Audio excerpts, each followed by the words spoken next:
To Destination Wellbeing on what is today, I suppose, the first change of the weather that we've seen since the lovely summer that we've had. You're really starting to feel the cold and the wet out there, but hopefully we'll be able to add some info this afternoon to share with our listeners, Kieran, on just general health wellbeing and the role that acupuncture plays. Chatting just to Kieran here before we come in, and we were talking about how most people run away at the sight of needles, and yet you make a job out of putting needles into people. So before we begin, we just want to remind everybody as well that whilst Kieran and I are both professionals and have studied in our own right, of course when we're talking about health and well-being, it's always the first port of call should always be the doctor, and just to make sure that you consult with your GP before you investigate any areas around health, and if you have any concerns at all. So Kieran, welcome to Destination Wellbeing. Thank you for the invitation. You're very nice welcome. To be here. So how long have you been practicing acupuncture in the Newry area? I qualified in 2009. Okay, so yeah. So 4 or 5 years now. Yeah. And there's quite a studying process involved as well. I mean, it's a long enough process to get to the qualification stage. It is probably 3.5 years. Yeah. And part of that I finished off postgraduate training in China. Excellent. So you got to feel it at first hand. You were there in the middle of it all, yeah, which is really good. So it's nice to see it actually over there in hospitals alongside the Western medicine as well. Yeah. So it works hand in hand over there, which is really good. And I suppose increasingly that's happening a wee bit more here than maybe it was when you first qualified. I think some of the physios are starting to bring in acupuncture and stuff like that, are they? Or I suppose some physios are using a form of acupuncture. Yeah. Okay. I suppose amongst the acupuncture, traditional Chinese acupuncture fraternity, maybe I wouldn't say it's frowned upon, because any advancement in acupuncture is also really good, but I think when you've studied and understand the whole system behind it, it's I suppose difficult to understand how physios, when they do like a weekend course, small course, and they can bring acupuncture to the National Health Service, whereas we can't. Yes, you wonder how how that can be seen as being sort of okay. It's unequivalent. It's like me doing a weekend course in physio and calling myself a physio. It's a completely different thing. So as good a job as they do, and I'm sure they use acupuncture very well in what they're doing. Mm-hmm. People often, I think, get the wrong idea then that, oh, I've had acupuncture, I had it by some physio. And I'm always having to try to explain, well, that's just a different form of acupuncture. Traditional Chinese acupuncture is like a holistic medical system which aims to bring balance to the whole body. And this other type of acupuncture is just different than that. It's dry needling. Well, I think often as a, again, practicing as a holistic therapist and as a reflexologist, there's more to it than just the reflexology point of it. It is, as you say, it's the whole holistic approach, and it's looking at the body as a whole rather than, which is a huge shift. I was in a course there a couple of weeks ago, and we were the course was on medicine, and actually the girl that was taking it was an acupuncturist as well, and had come from a physio background and had done, as she said herself, a full circle. She said prior to that everything was black and white. This is how the body operates, this is how, until she started looking at holistic medicine.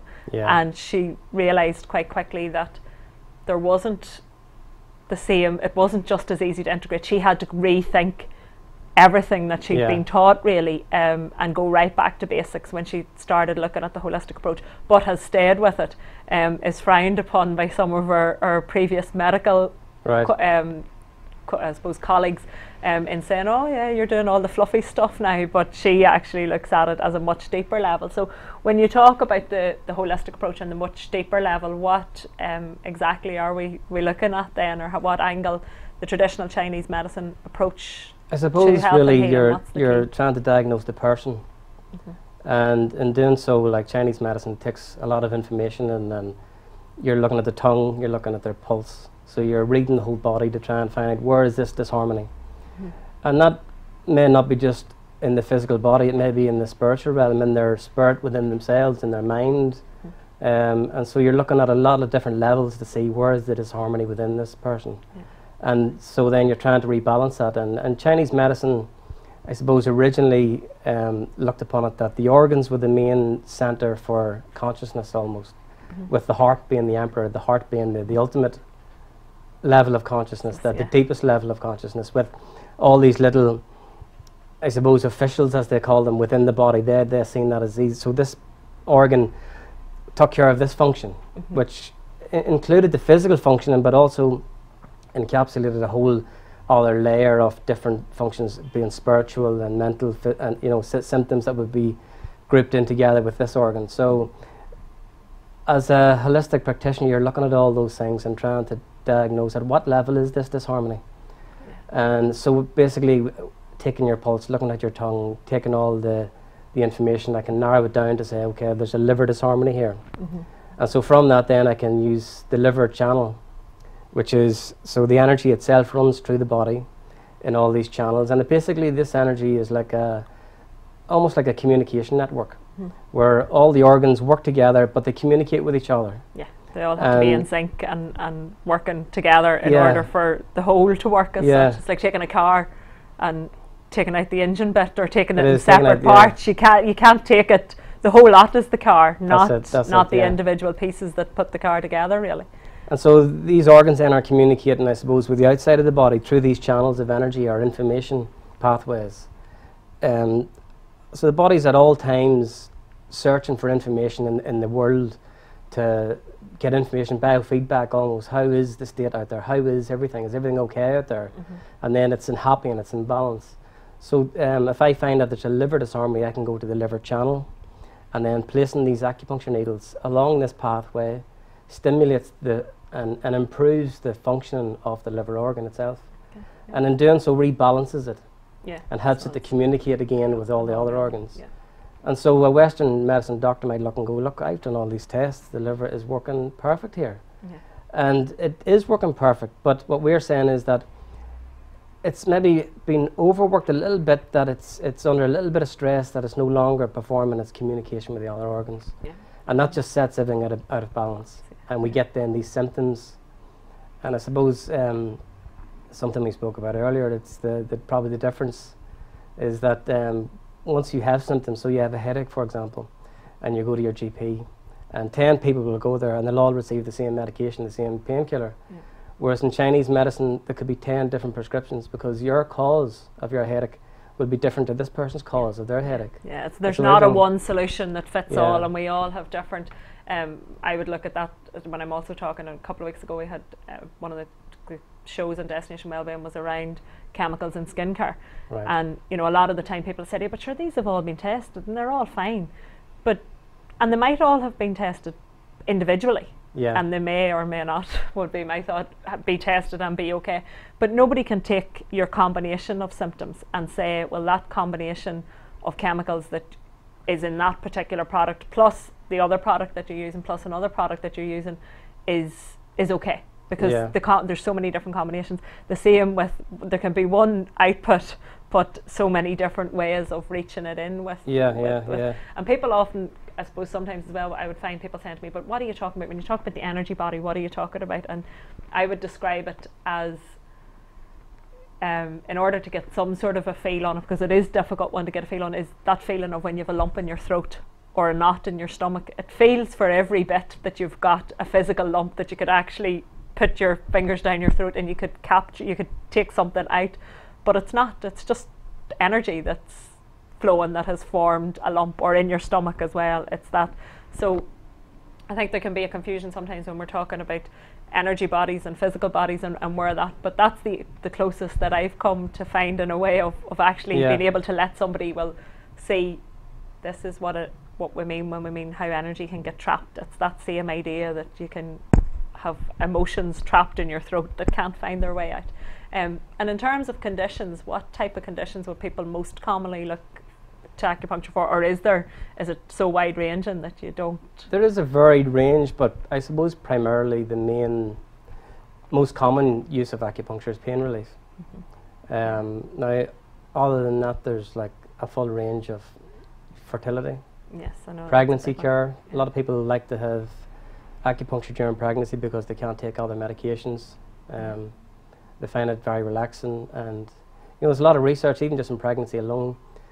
So much research now into and Chinese medicine has known and documented this for thousands of years, that those first 9 months are so vital, and they set up the pattern for almost for the rest of their life. Yeah. And there's people who have certain conditions, skin conditions or whatever, and very skilled practitioners were able to trace that back to maybe the 7th month in pregnancy, where the mother had a major shock. Yes. And they say the 7th month is connected to the lung, the formation of the lung energy. Yeah. And the lung in Chinese medicine is also connected to the skin. Okay. And so that shock that the mother had at that stage was enough to begin a pattern, and that was going for life, of having skin problems. Yeah.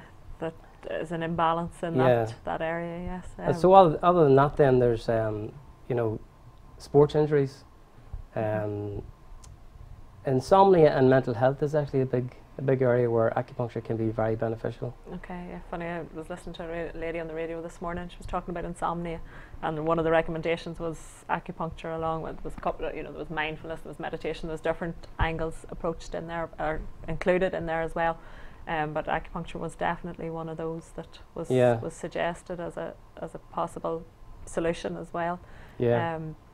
And as you say, certainly the fertility is getting quite a bit of coverage at the minute as well, I think, along with cupping and reflexology. And again, a lot of them are looking towards the traditional Chinese practices that have come out in terms of bringing balance in again, really, because there's no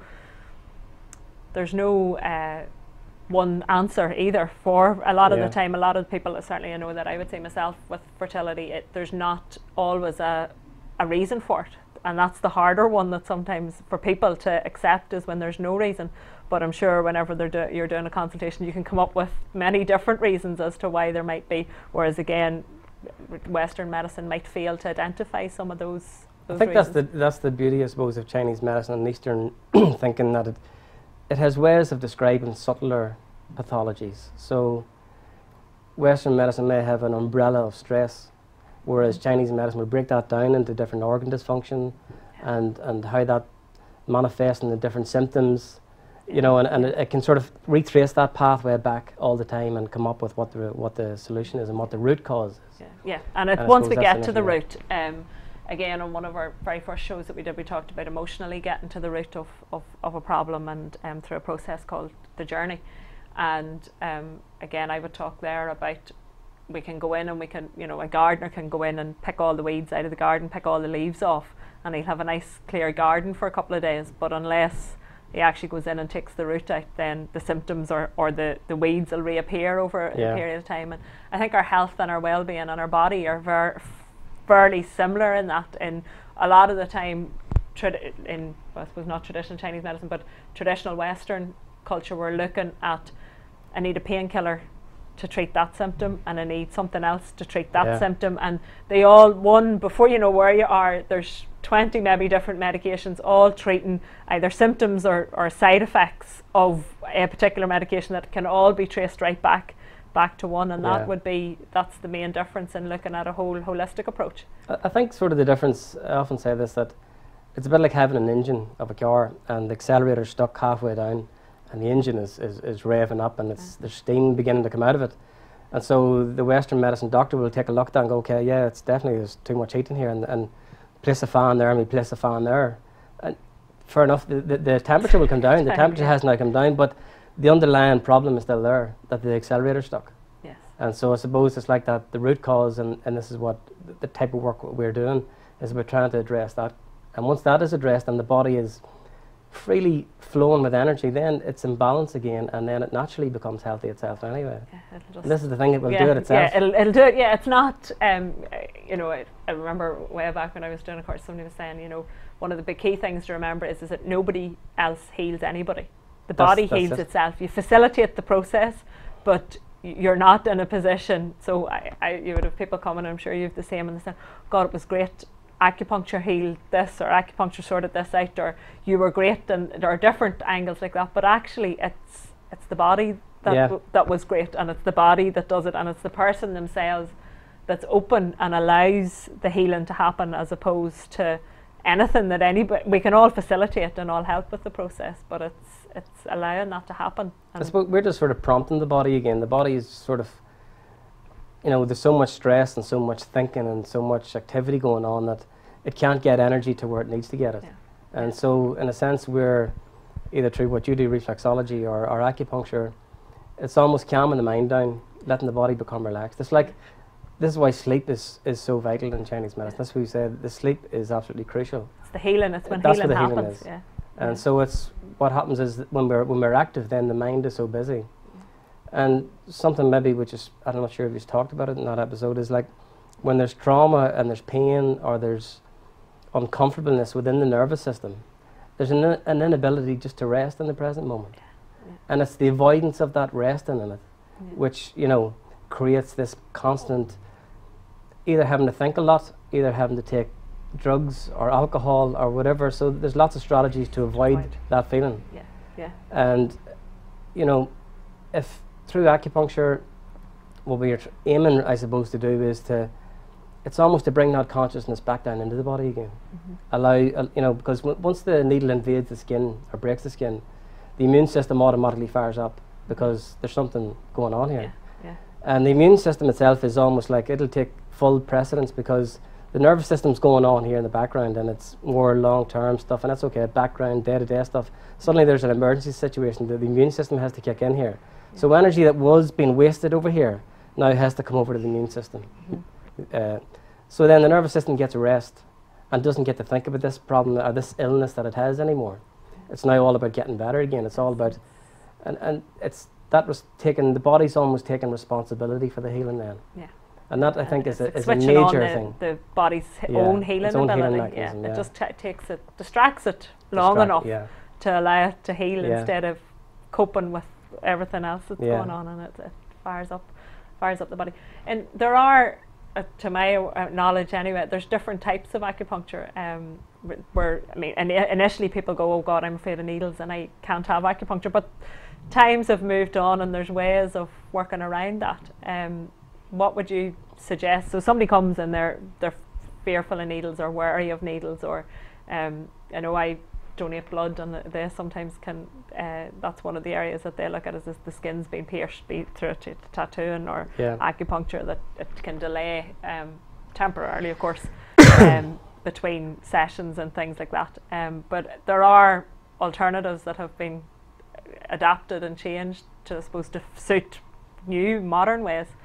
What would the key approach be for there then, if you somebody petrified of needles? I think first of all, people hear the word needles and they automatically think, oh no, why would I want to go on people stick needles into me? But like a hypodermic needle that you spoke of when you're giving blood, an acupuncture needle would be probably 10 times thinner than that to start with, so they're very, very fine. And I'm not saying that means you won't feel anything. There will be some sensation, you will feel something, and you're expected to feel something. But generally, even people who have a bit of a fear of needles, who do come in for the first time, after you put one or needle in or two needles in, they go, is that it? Is that all it was? Yeah, well, most of us are afraid of the unknown, really, aren't we? It's not. But what I would say then is, for anyone out there who still thinks, no, I'm not going to, could even try, I don't even want to try it. We can do like electroacupuncture. Okay. So it's like a modern microcurrent. So it's almost like a pen, and so we can stimulate each acupuncture point with an electrical stimulation. Okay. There's also lasers, and there's also pressure. Yeah, it can be very effective too, and it works like reflexology, the same things. That pressure can be, and I know even one of the other things that's getting quite a bit of coverage at the minute is EFT and emotional freedom technique, tapping on acupressure points.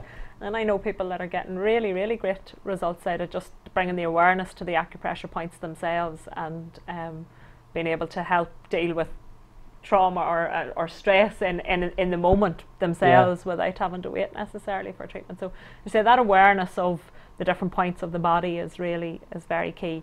I think for people just to be aware that there are points that can relate to different bits and pieces, and that it can all link into helping to release emotion or release stress or discomfort or pain. Or I suppose one of the key things with acupressure that majority of us would be familiar with would be the travel bands. the for the travel sickness, and using the acupressure point there as well. So there's always ways around these things. Nickel allergies as well is something that I know some people with, but there's now nickel-free needles and stuff as well, so that can. Yeah, we can get gold or silver needles too, and all those actually have a different effect on the body as well. Yeah, I guess. But just in terms of the acupressure, just something I am going to be doing quite soon is an acupressure workshop for health and longevity. Okay, excellent. Which will use acupressure just for a self-treatment. Brilliant. And also showing how to use moxibustion, which is, moxibustion itself is like the heating of acupuncture points. Okay. We're using a specific herb, and obviously we'll be showing how you would do that at the time. But these sorts of things were revered in ancient China as the real longevity.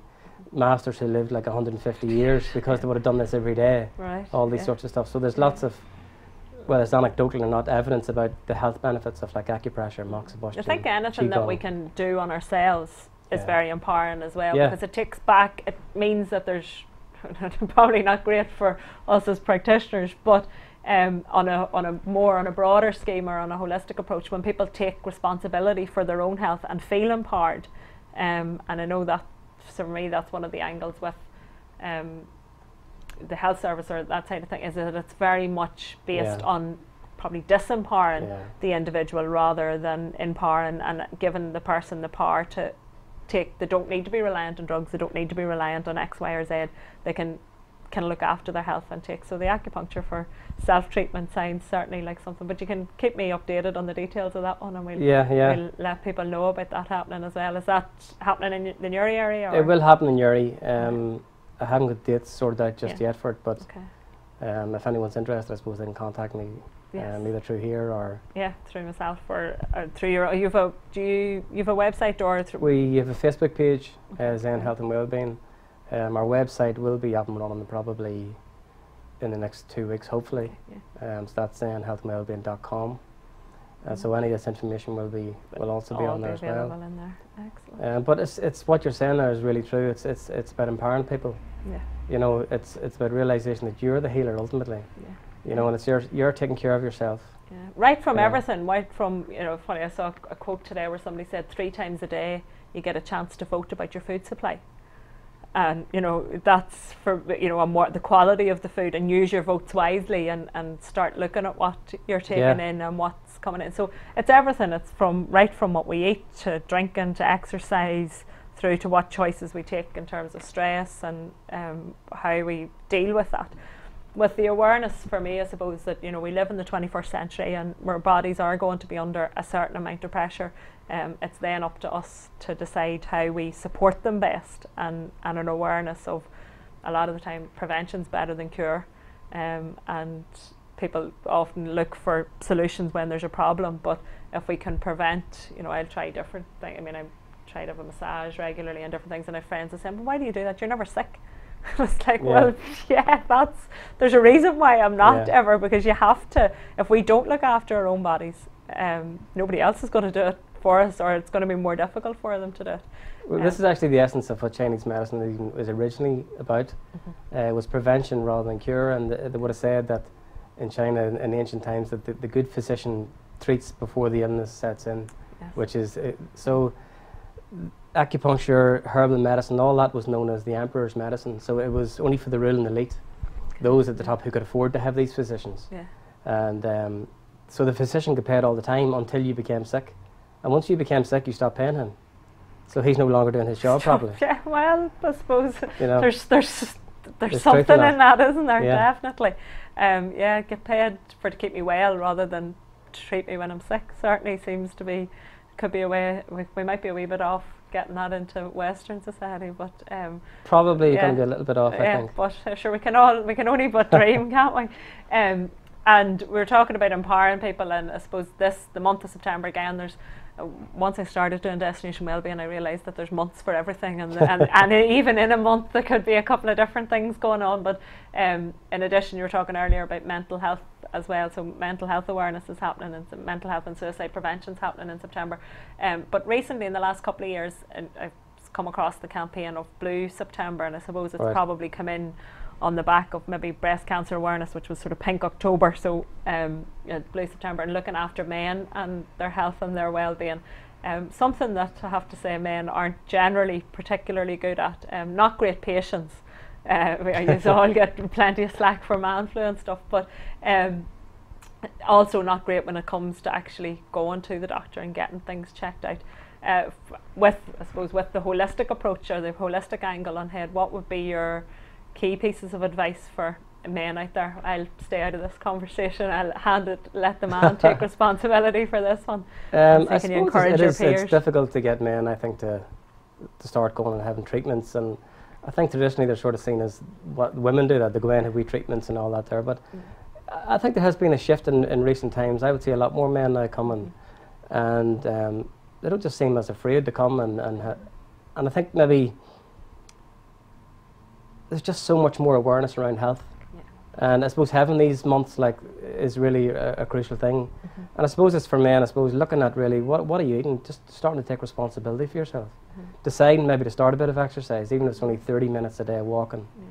There's been great movements in that in the Newry area in the last while. I mean, there's so many people running, and it's massive now. It's huge. Massive. It's become huge, and credit to the people involved. You know, it's a bit, once the events are happening, then people start to take part in them, really, don't they? And start to, you see all ages as well, which is brilliant. It is. And again, the sleep, getting the adequate amount of sleep for men, I think is a big number one tip. I think get plenty of sleep. Plenty of sleep, yeah. How many hours a night do you reckon we would be reckoning? I suppose it's less about the time and it's more about the quality. Yeah. You know, if you're getting good quality sleep, because funny people will come to me and they'll say, how's your sleep? And they go, no, I slept at 7 o'clock. And the first question I then ask is, well, do you feel refreshed when you wake up? Yeah. No, I'm groggy, still groggy. Well, then there you go, you're not getting good quality sleep. Yeah, it's quality. It's quality sleep. Yeah, quality sleep. And I think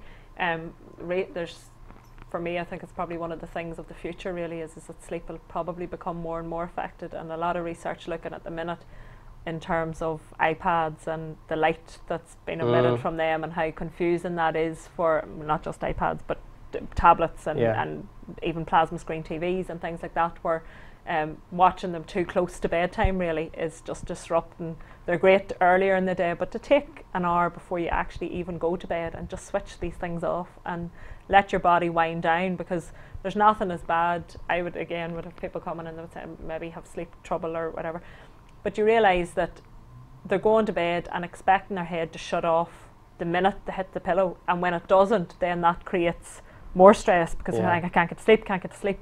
But they've had noise, they've had bright light, they've had everything that is so against a good night's sleep, stimulating them right up until the point where you get into bed and you maybe still have Wi-Fi buzzing around the house and you have all of that, and then you're in bed and you're lying and can't sleep, and it doesn't actually allow you to have a good night's sleep. So one of the pieces of advice that I would give is to try and at least an hour or even half an hour before you go to bed to use it as wind down time.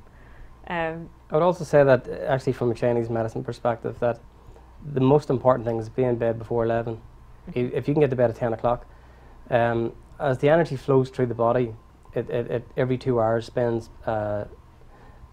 its strongest time in a particular organ, and from 11 until 3 o'clock in the morning it enters the gallbladder and the liver, and those are expressed as the wood element. And the wood element is all about outward moving, thinking, planning. So as we approach 11 o'clock into 3 o'clock in the morning, that's when a lot of people have sleeping difficulties, 2 o'clock, 3 o'clock in the morning. So if you can get to sleep before that time, the mind can become a lot quieter. But if you're awake as you approach that, then the body, the liver and gallbladder are starting to go into planning, thinking, organising. So you're never going to get to sleep. So and that's 11. The problem, before 11. So we'll try and set a culture of before 11 sleeping for all our listeners and see how that comes in. Anything else to add, or anything else that you think maybe might be of interest to people, Kieran, or any important points that we can share before we finish up for today? I think, in terms of health, it's basically the simple things again. It's the diet, exercise, adequate amounts of sleep, good hydration. That's hard. Like, I have a sister studying pharmacy, and she would say, she's the pharmacist she was on work placement over the summer, and she said, 70 or 80% of people's problems could be sorted if they just drank more water. It's dehydration, and especially given that we had such a hot summer, people were still drinking the same amount of water that they would even if the temperature hadn't risen, and yet there were headaches and not being able to sleep, and a lot of it is down to hydration and just being properly hydrated. I think one last thing that we also do is, and you touched on it earlier about the Wi-Fi and all that, is it's actually looking at your environment.